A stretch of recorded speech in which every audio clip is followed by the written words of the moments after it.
Hello दोस्तों, स्वागत है आप लोग को प्यारे से यूट्यूब चैनल पे फिजिक्स बाय संजय सर में। आज आप लोग को पढ़ाएंगे बायोलॉजी चैप्टर 2 क्लास 12 का पादपों में लैंगिक जनन, sexual reproduction in flooring plants.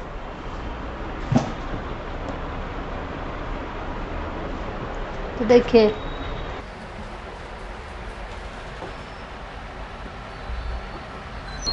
पुष्प की संरचना हम लोग पढ़ेंगे। पुष्प की संरचना, तो पुष्प में दो प्रकार के अंग होते हैं। जो फ्लावर होते हैं उनमें दो प्रकार के अंग पाए जाते हैं। पहला है सहायक अंग और दूसरा लैंगिक अंग, जिनमें लैंगिक अंगों को हम लोग आवश्यक अंग भी कहते हैं। तो देखिए, सहायक अंग में कौन कौन आते हैं, पुष्प का कौन सा भाग है जो सहायक अंग में आता है। तो देखिए, बाह्य दलपुंज और दलपुंज। तो सहायक अंग में बाह्य दलपुंज और दलपुंज आता है, और लैंगिक अंग में पुंकेसर और स्त्री केसर, ये दो भाग लैंगिक अंग में आता है। तो देखिए, यहाँ पुष्प का किस तरह से होता है डायग्राम।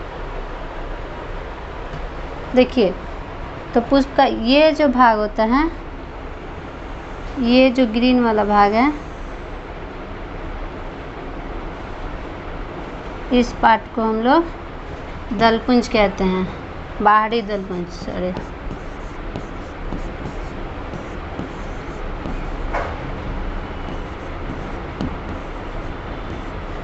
इस पार्ट को हम लोग बाह्य दलपुंज कहते हैं, जो दलों से मिलकर बना होता है, और ये पुष्प के अन्य भागों को रक्षा करता है। और ये जो रंगीन पार्ट है, इसको हम लोग, देखिए यहाँ दल कहते हैं या दलपुंज, और इस पार्ट को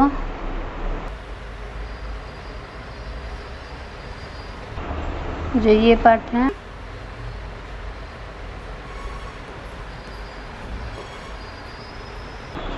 ये पुष्प का मादा जनन अंग है।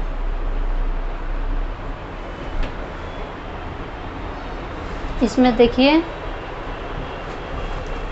इस पार्ट को वर्तिकाग्र कहा जाता है, और ये जो पतले नालीनुमा संरचना है उसे वर्तिका कहते हैं। और इस पार्ट को अंडाशय कहा जाता है, इसके अंदर बीजांड होता है।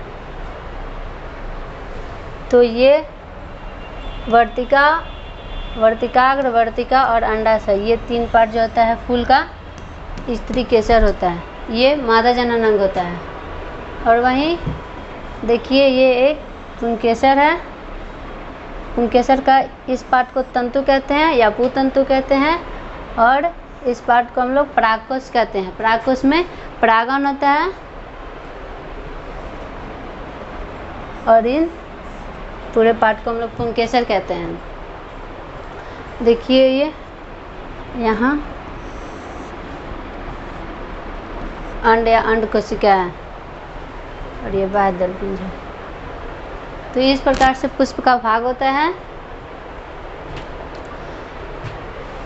पुष्प का स्त्री जनन अंग, स्त्री केसर भाग में, मतलब पुष्प का मादा जनन भाग में वर्तिका, वर्तिकाग्र, अंडाशय होता है, और वहीं नर जनन भाग में परागकोश, जिसमें पुतंत्र और ये पुंकेसर होता है। पुंकेसर में परागकण बनता है। आइए अब देखते हैं बाहरी दलपुंज क्या होता है। तो बाहरी दलपुंज, ये पुष्प का प्राथमिक चक्र होता है, जो बाहरी दलपुंजों से मिलकर बना होता है, और ये फूल के अन्य भाग जैसे पत्ती, कली, अन्य भागों की ओर रक्षा करता है। कौन? तो बाहरी दलपुंज, तो ये पुष्प के अन्य भागों को रक्षा करता है। नेक्स्ट है दलपुंज। तो दलपुंज क्या होता है? तो दलपुंज पुष्प का दूसरा चक्र होता है, जो दलपुंजों से मिलकर बना होता है, और ये रंगीन होता है, और रंगीन होने के कारण ये कीटों को अपनी ओर आकर्षित करता है। नेक्स्ट है पुमंग। तो पुमंग क्या होता है? तो पुंकेसरों के समूह को पुमंग कहते हैं, अर्थात बहुत सारे पुंकेसर मिलकर पुमंग का निर्माण करता है। अगला जायांग। तो जायांग क्या है? तो स्त्री केसर के समूह को जायांग कहते हैं और इसमें बहुत सारे स्त्री केसर मिलते हैं तो जायांग का निर्माण होता है। पुमंग जो होता है पुष्प का, पुमंग जो होता है पुष्प का नर भाग होता है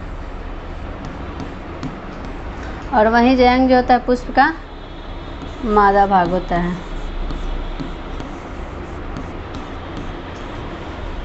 इस प्रकार हम लोग जान चुके हैं बाहरी दलपुंज, दलपुंज, पुमंग और जायांग।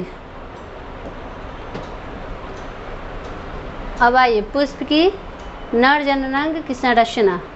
तो पुष्प के नर जननांग में कौन कौन सा भाग लेता है? मतलब पुंकेसर, लघु बीजाणुधानी तथा परागकण पुष्प के नर जननांग में होता है।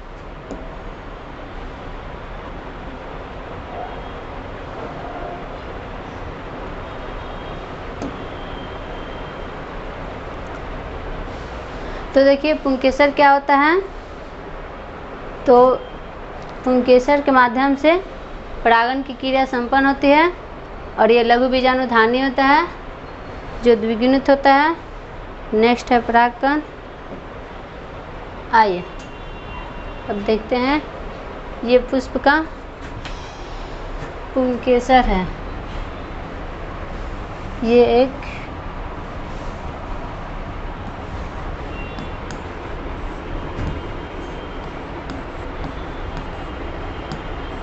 पुंकेसर है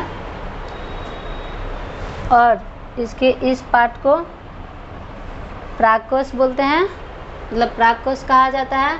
और जैसे ही इस परागकोश को हम लोग अनुप्रस्थ काटते हैं तो दो पालियां में विभाजित होता है। तो प्रत्येक परागकोश का दो पालियां होता है और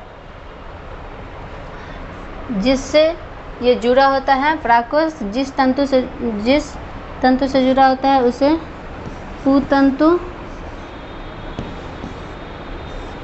पुतंतु या केवल तंतु कहते हैं।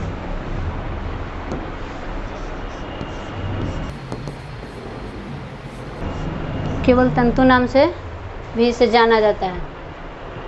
तो देखिए यहाँ इस फूल का पुंकेसर है और इसमें इस पार्ट को परागकोश बोला जाता है, इस पार्ट को डंठल या तंतु बोला जाता है।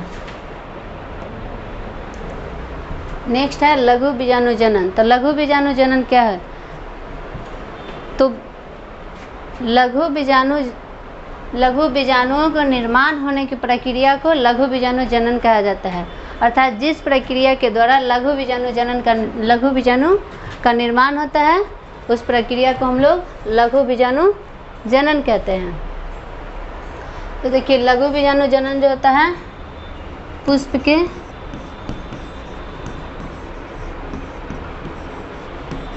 नर भाग होता है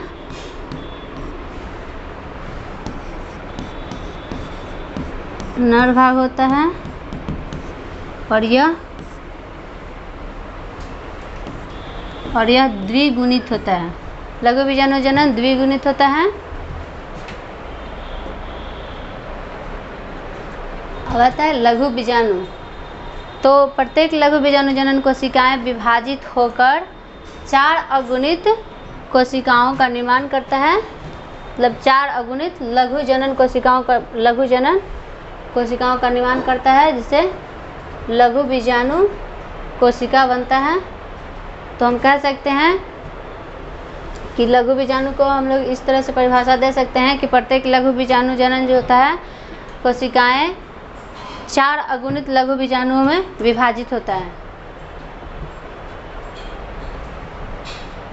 और देखिए लघु बीजाणु का निर्माण किस तरह से होता है। तो ये पुष्प का जो परागकोश होता है उस 2 पालियों में विभाजित होता है। उसमें प्रत्येक पालियों में इस तरह का 4 कोष्ठक होता है और ये 4 कोष्ठक जो होते हैं 2 या 5 स्तर बनाता है। तो इसमें देखिए इसका ये बाहरी स्तर है, सबसे ये जो होता है सबसे बाहरी स्तर है, जिससे हम लोग एपिडर्मिस या बाहरी परत कहते हैं। एपिडर्मिस या बाहरी परत कहते हैं। उसके बाद नेक्स्ट उसे हम लोग एंडोथीसियम या अंतः परत कहते हैं। उसके बाद एक मध्य परत होता है जिसे मिडिल लेयर कहा जाता है, और सबसे अंदर एक छोटी सी परत होती है जिसे टैपिटम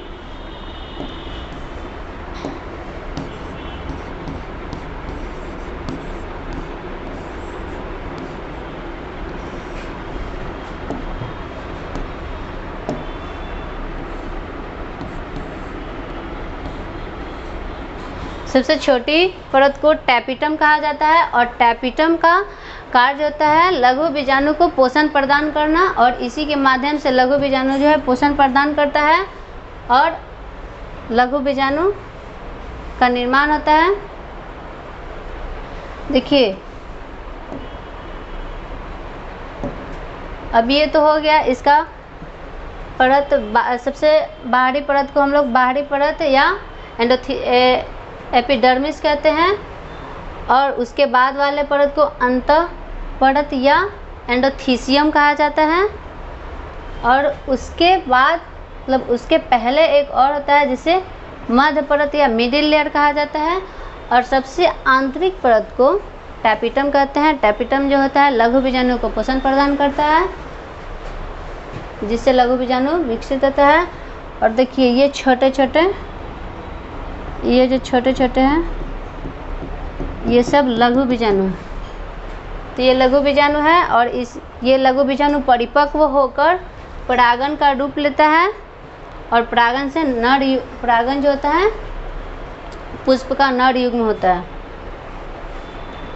तो देखिए इसका ये बाहरी परत है, आंतरिक परत है, अंतः परत, ये जो है मध्य परत है,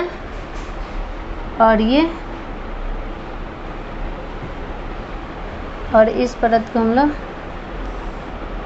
टैपिटम कहते हैं। और देखिए ये जो सबसे छोटा सा है इसे हम लोग लघु बीजाणु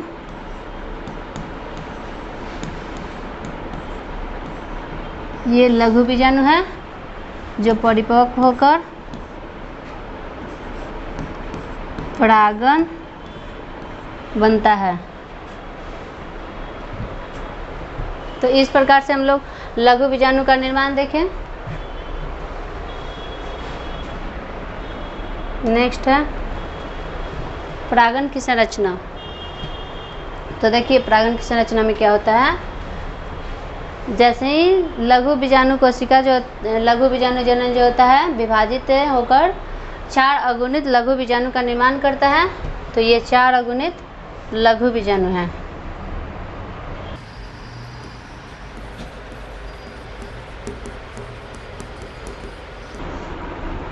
ये जो है अगुणित लघु बीजाणु है, और ये परिपक्व होकर परागन बनाता है, और परागन जो होता है इससे नर युग्म बनता है। नर युग्म का निर्माण होता है परागन से। अब देखिए जैसे ही लघु बीजाणु कोशिकाएं विभाजित होता है जैसे ही लघु बीजाणु कोशिकाएं अगुणित 4 लघु बीजाणु का निर्माण होता है, तब उसमें से प्रत्येक लघु बीजाणु जो होता है 2 प्रकार की कोशिका बनाता है। एक बड़ा कोशिका और उसके अंदर एक छोटा कोशिका होता है। आप यहाँ देख सकते हैं एक बड़ा कोशिका है जिसके अंदर एक छोटी सी कोशिका है। यहाँ देखिए, ये एक बड़ा कोशिका है, ये एक बड़ा कोशिका है और इसके अंदर ये एक छोटी सी कोशिका है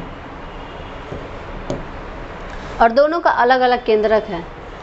जो बड़ा कोशिका है उसको कायिक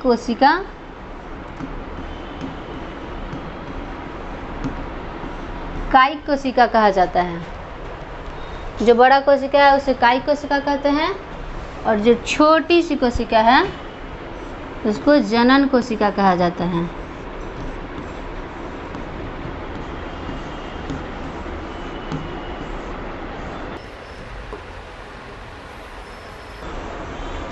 छोटी वाली कोशिका को जनन कोशिका कहा जाता है। अब ये कायिक कोशिका जो होता है पुष्प के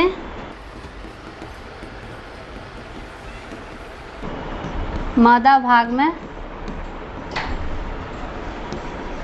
परागन के समय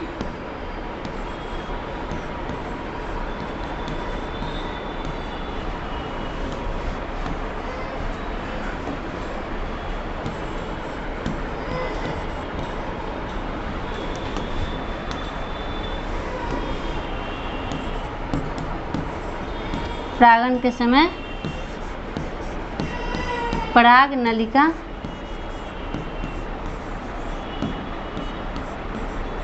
का निर्माण करती है।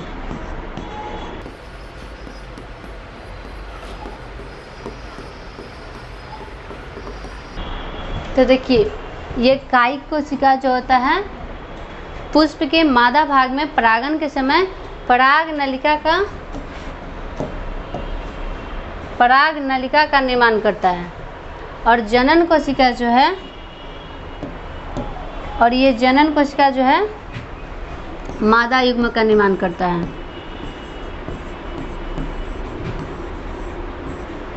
मादा युग्म का निर्माण करता है और जनन की क्रिया में भाग लेता है। तो ये तो हो गया। अब ये दो कोशिकाएं जो बना वो कोशिका दो परत से घिरा होता है, दो परतों से घिरा होता है, जिसका आंतरिक परत, देखिए ये परत जो है जिसका ये आंतरिक परत है। तो इस आंतरिक परत को अंतःचूल,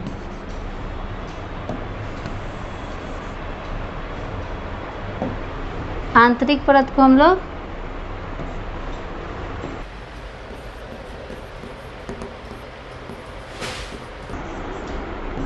आंतरिक परत को अंतःशोल कहा जाता है और ये जो परत है बाहर की ओर, इसे बाहरी शोल कहा जाता है।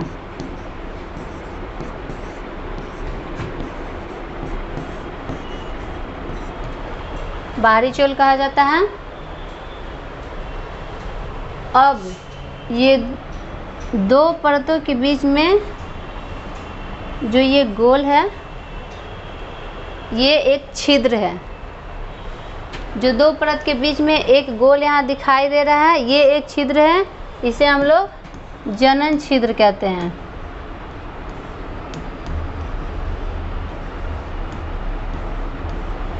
जनन छिद्र कहा जाता है। और जो बाह्य परत जो बाहरी चोल होता है वो स्पोरेलिलिन से मिलकर बना होता है और अंतःचोल जो होता है पेक्टिन और सेलुलोज से मिलकर बना होता है। तो आप लोग यहाँ देखिए कि जैसे ही बीजाणु जनन कोशिका मतलब अपने आप को बीजाणु जनन का यहाँ निर्माण हुआ तो दो कोशिका बना, एक बड़ा कोशिका एक छोटा कोशिका। बड़ा कोशिका को कायिक कोशिका कहते हैं और छोटा कोशिका को जनन कोशिका कहते हैं। जिनमें से कायिक कोशिका जो होता है पुष्प के मादा भाग में परागन के समय ये पराग नली का निर्माण करता है। तो इसका कार्य होता है पराग नली का निर्माण करना। और वहीं छोटी कोशिका जो होती है जनन कोशिका, वो मादा युग्मक का निर्माण करती है और ये जनन में भाग लेती है, जनन की क्रिया में भाग लेती है। और ये दोनों कोशिका जो होता है 2 परतों से घिरा होता है, जिनमें से अंदर की परत को अंतःचोल जिसे एंटाइन कहा जाता है और बाहरी की परत को बाह्यचोल जिसे एक्टाइन कहा जाता है से घिरा होता है। और 2 बाह्य परतों के बीच में एक छिद्र होता है जिसे हम लोग जनन छिद्र कहते हैं। नेक्स्ट है स्त्री केसर की संरचना। तो देखिए